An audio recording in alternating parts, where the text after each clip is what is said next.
Discovering Naples, il nostro viaggio culturale a Napoli, ci porta oggi a incontrare uno degli scrittori partenopei più apprezzati. Stiamo parlando di Maurizio De Giovanni. Sono Corrado Parlati e vi do il benvenuto in questa nuova intervista. Partiamo proprio da Caminito, che segna il ritorno del commissario Ricciardi. Però ogni storia è giusto che venga raccontata dall'inizio. Vuole raccontarci com'è nata questa saga? Sì, io non avevo mai scritto niente fino agli inizi del 2005.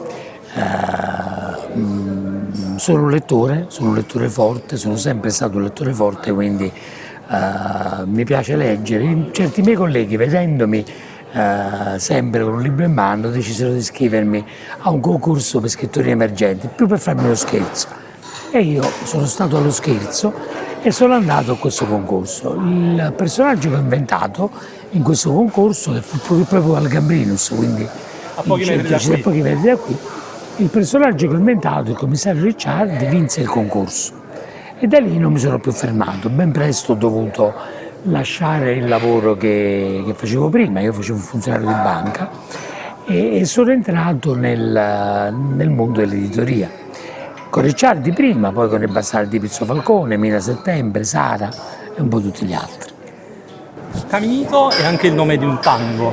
E come nasce questo riferimento all'Argentina e secondo lei c'è un fil rouge che collega Napoli con l'Argentina a livello umano e culturale? Credo proprio di sì. Il meridione del mondo replica gli stessi suoni, replica gli stessi sentimenti. Nel tango troviamo molti aspetti che sono molto affini e molto vicini alla canzone napoletana, così come nel fado portoghese, così come nella bossa nova, nel samba, nel sirtaki, nella musica popolare turca. Ci sono moltissimi aspetti di contiguità e rilevarli e farli diciamo, renderli centrali in un romanzo mi pareva carino, anche perché mi consentiva di raccontare l'opposta stagione, perché essendo dall'altra parte del mondo l'aprile di primavera, di speranza del nostro paese corrispondeva a una primavera autunnale e prelusiva all'inverno dell'Argentina. Quindi, avendo mandato Livia, che è un personaggio della saga di Ricciardi in Argentina, alla fine del Pianto dell'Alba, che era l'ultimo romanzo prima di questo, di Ricciardi, ho potuto utilizzare questo doppio binario. Nell'ultimo libro, appunto in Caminito, troviamo due amanti morti ancora nell'atto di abbracciarsi. E com'è nata questa immagine e soprattutto si trova d'accordo sia con Ricciardi sia anche con Sergio Bruni, che dicevano che l'amore è il contrario della morte? L'amore è sicuramente il contrario della morte, ma c'è anche da dire che la morte, il delitto, è un grande racconto dell'animo umano, il delitto fa parte dell'animo umano, è purtroppo nella natura umana fin dai primordi. E quindi raccontare questo delitto nel momento massimo dell'amore, che è il momento massimo della vita, mi sembrava ancora più crudo, ancora più violento.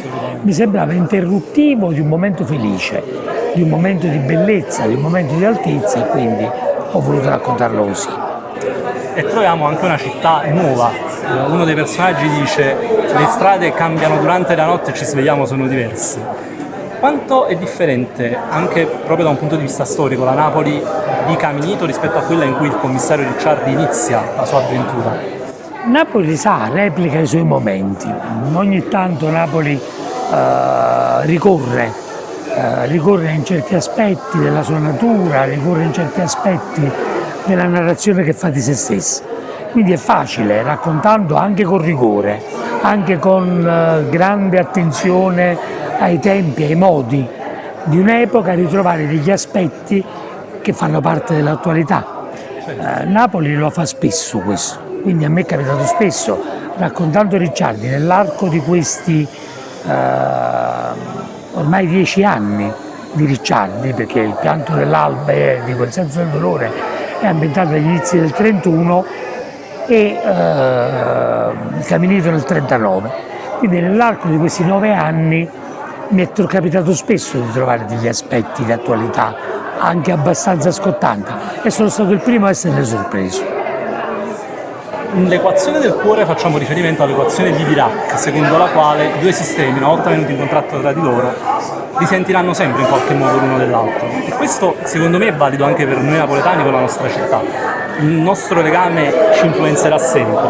Qual è il suo rapporto con Napoli e secondo lei quali sono le caratteristiche che rendono Napoli una città così unica? Napoli è unica perché è stretta, è l'unica grande metropoli che si sviluppa in uno spazio così sostanzialmente contenuto. L'area metropolitana di Napoli ha 3 milioni e mezzo di abitanti e il centro di Napoli, questo centro storico così a ridosso del mare, è un luogo estremamente compresso. Questo mette a confronto le classi sociali con una vicinanza, con una sovrapposizione che altrove non succede. A Roma, per andare da un quartiere all'altro, ogni quartiere ha la sua connotazione, possono volerci anche molte ore. Invece Napoli in uno stesso condominio può proporre 4 classi sociali diverse. Questo la rende peculiare, unica. Siccome noi raccontiamo i conflitti, siccome noi raccontiamo i contrasti, questo è un modo è un oggetto narrativo di grande interesse. Per quanto riguarda noi altri, il napoletano ha i superpoteri, è come nascere a Krypton. Sviluppi una capacità e anche un malessere, un'insofferenza nei confronti di una città che però lontano dalla quale non ti senti mai propriamente completo. Queste sono le caratteristiche di Napoli.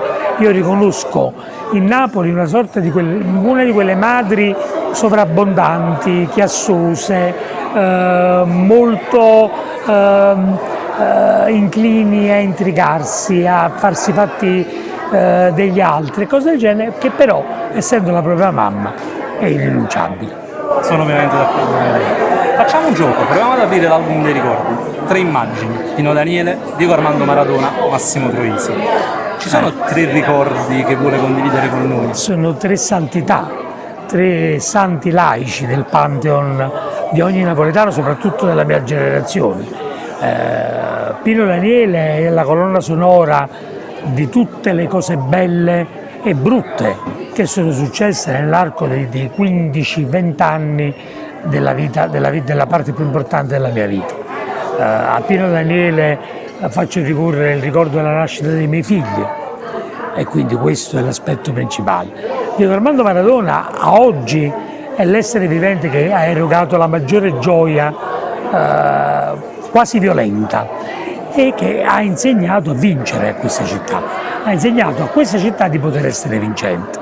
Quindi Diego Armando Maradona è il ricordo della vittoria irregolare, della vittoria non pianificata, ben diversa da quelle attuali naturalmente.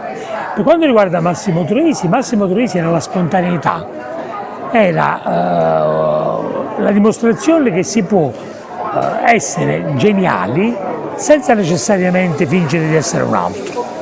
Cioè lui recitava se stesso, la parte di Massimo Troisi era quella di Massimo Troisi. Quindi era geniale, era un attore geniale perché era l'attore perfetto perché interpretava se stesso.